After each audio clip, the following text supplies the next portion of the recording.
শ্রদ্ধেয় নেতৃবৃন্দ আমাদেরকে বিভিন্ন মামলা হামলা হুলিয়া পারিবারিকভাবে আর্থিকভাবে কত ধরনের অন্যায় অবিচার চালিয়েছে আপনাদের উপরে আমাদের উপরে, কিন্তু আপনাদের আমাদের কারো মনোবল একটা সেকেন্ডের জন্য ভাঙতে পারে না। কারণ কি? কারণ আপনারা আমরা কার সৈনিক? কার সৈনিক? জিয়ার সৈনিক, খালেদা জিয়ার সৈনিক, তারেক রহমানের সৈনিক। এই যে দেখেন দীর্ঘ 16টা বছর কিভাবে অন্যায় অবিচার করেছে, এত অন্যায় অবিচার জুলুম, এইগুলোর বিরুদ্ধে আমরা প্রতিশোধ নিতে চাই না? আপনারা প্রতিশোধ নিতে চান না? কিভাবে প্রতিশোধ নিব?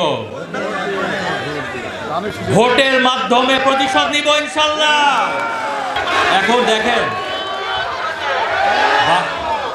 বাংলাদেশের যতগুলো ক্রান্তিকাল সময় এসেছে, কোন পরিবারটা থেকে বারবার মানুষের পাশে দাঁড়িয়েছে? কোন পরিবার? জিয়া পরিবার। মুক্তিযুদ্ধের সময় মহান স্বাধীনতার ঘোষণা কে দিয়েছিল? শহীদ রাষ্ট্রপতি জিয়াউর রহমান। তার স্বাধীনতার ঘোষণার পর মুক্তিযুদ্ধ সশস্ত্র সংগ্রাম শুরু হলো। 30 লক্ষ শহীদ, 2 লক্ষ মা বোনের ইজ্জতের বিনিময় আমরা স্বাধীনতা অর্জন করেছিলাম না? তারপর দেখেন 90তে স্বৈরশাসক এরশাদ যখন গণতন্ত্রকে অস্ত্র দিয়ে হত্যা করতে গিয়েছিল, তখন আবার কোন পরিবার থেকে নেতৃত্ব এসেছিল? কে নেতৃত্ব দিয়েছিল? খালেদা জিয়া, আপসহীন নেত্রী, বাংলাদেশের গণতন্ত্রের মা, মাদার অফ ডেমোক্রেসি, দেশ নেত্রী বেগম খালেদা জিয়া, তার আপসহীন নেতৃত্বে 90তে আমরা গণতন্ত্র ফেরত পেয়েছিলাম না?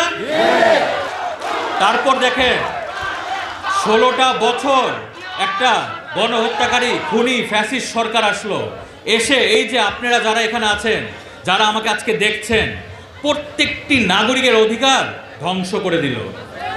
কেউ কি ভোট দিতে পেরেছিলেন? আপনাদের কি মনে হতো যে আপনারা বাংলাদেশের নাগরিক? তারা কি করলো? এসে নিজেদের মতন সংবিধান বদলালো, তাদের মতন সংবিধান করে তারাই নির্বাচন করবে, তারাই ভোট দিবে, তারাই আবার নির্বাচিত হবে, তাই না? তার মানে আপনাদের কারো ভোটের অধিকারের জন্য তোয়াক্কা করলো না, বাংলাদেশের জনগণের অধিকারকে ধ্বংস করে দিল। তখন আবার কোন পরিবার থেকে নেতৃত্ব এসেছিল? কে নেতৃত্ব দিয়েছিল? তারেক রহমান, বাংলাদেশের প্রাণ। তারেক রহমান, বাংলাদেশের প্রাণ। তারেক রহমান, এই তারেক রহমান হচ্ছে গিয়ে আবার নেতৃত্ব দিল জনগণকে সাথে নিয়ে।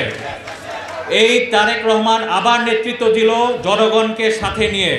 তার নেতৃত্বে আপনারা আমরা এই যে মঞ্চে যারা বসে আছে, সামনে আপনারা যারা বসে আছেন, বিভিন্ন নেতৃবৃন্দ যারা আমাকে দেখছেন আজকে, আপনারা জনাব তারেক রহমানের নেতৃত্বে দীর্ঘ 16টা বছর আন্দোলন সংগ্রাম করলাম। কিসের জন্য? বাক স্বাধীনতার জন্য, গণতন্ত্রের জন্য, ভোটাধিকারের জন্য, মানবাধিকারের জন্য।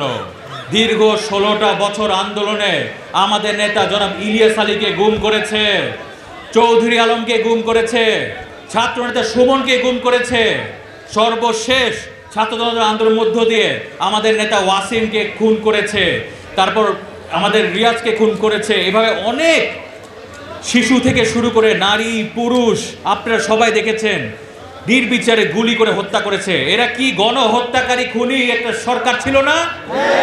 ইনশাল্লাহ বাংলাদেশের মাটিতে এদের বিচার হবে হবে হবে। এখন দেখেন আমরা আজকে এখানে আপনারা অনেক রাস্তাঘাট দিয়ে এখানে আজকে উপস্থিত হতে হয়েছে না?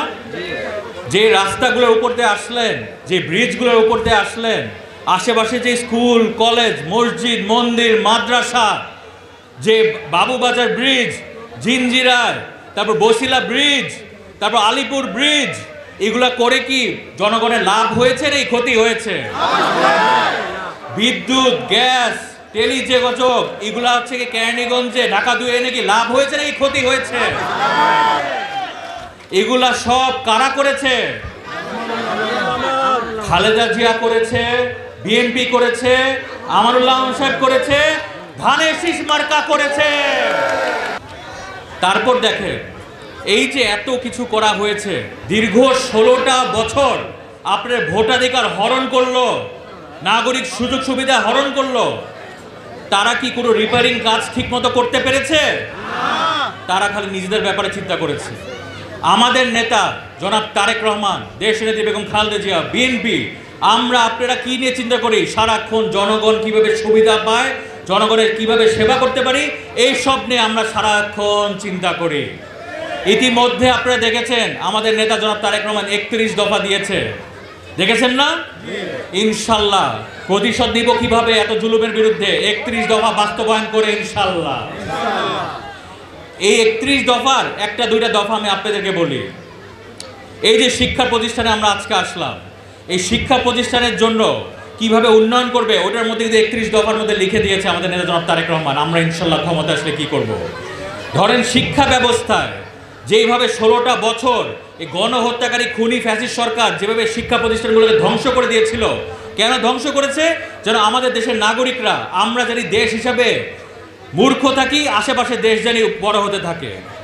এই জন্য আমাদের দেশের শিক্ষা ব্যবস্থাকে ধ্বংস করে দিয়েছিল। আমাদের নেতা জনাব তারেক রহমান 31 দফার মধ্যে রেখেছে যে শিক্ষা প্রতিষ্ঠানে আমরা জ্ঞান ভিত্তিক, চাহিদা ভিত্তিক শিক্ষা ব্যবস্থা আনবো, skill based, knowledge based education. তারপর প্রত্যেকটি শিক্ষা প্রতিষ্ঠানে আপনারা এখানে যারা আছেন, অনেকজন ব্যবসা বাণিজ্য করেন, অনেকজন চাকরি করেন, বিভিন্ন ফরেন ক্লায়েন্ট, বিদেশি আপনাদের ব্যবসায়িক পার্টনার থাকে, তাদের বিদেশে যান, আপনারা হচ্ছে চায়নায় যান, ইউরোপে যান, অন্য একটা ভাষায় কথা বলতে হয় না? তখন কি ভাষাটা আপনাদেরকে নতুন করে শিখতে হয় না?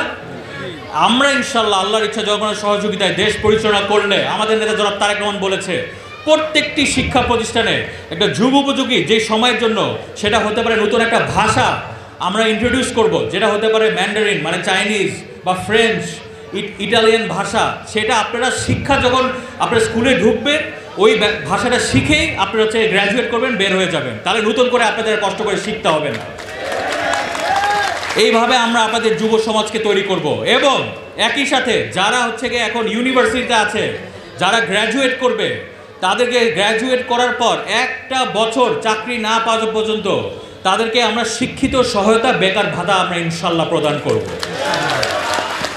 এবং আল্লাহর ইচ্ছায় জনগণের সহযোগিতায় দেশ পরিচালনা করলে, এখানে আপনারা সবাই আছেন, আমি বলে যাই আমার বাবা আমানুল্লাহ আমান সাহেব যেভাবে তার সারা জীবন এই কেরানীগঞ্জের মানুষের জন্য, ঢাকা 2-এর মানুষের জন্য বিলিয়ে দিয়েছেন, আমিও আমার জীবন আপনাদের কাজ করার জন্য বিলিয়ে দিয়ে গেলাম।